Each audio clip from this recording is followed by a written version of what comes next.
治感冒咳嗽的秘方：烤橘子。前些天孩子感冒咳嗽的厉害，朋友介绍了一个止咳的方法——烤橘子，试了之后非常管用，在这里分享一下，希望能帮到需要的朋友。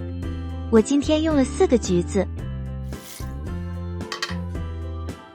首先把橘子用盐水洗去杂质，再用清水冲洗干净。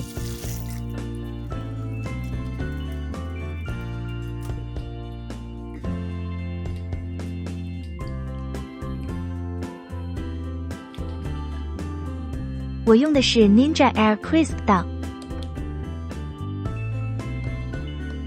设置350华氏度，预热。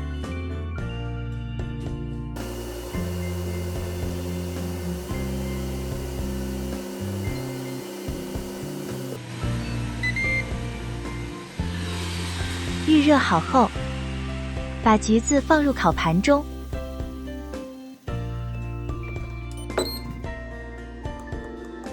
设置时间为8分钟，具体时间可随橘子的大小进行调整。烤到一半的时候，约4分钟，打开盖翻面继续烤。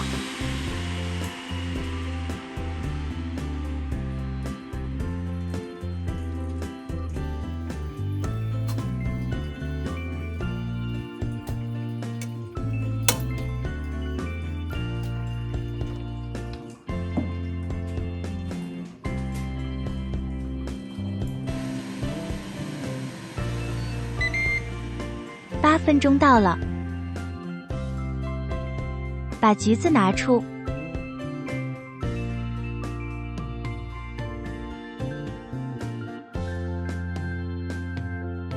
用刀或叉给橘子开个小口散热，待稍微凉一会，剥皮可以开吃了。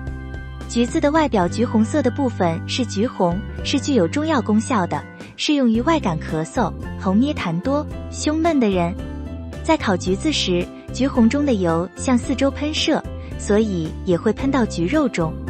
烤好的橘子也非常好吃，孩子容易接受，早上吃1颗，晚上吃1颗，咳嗽很快就会好了。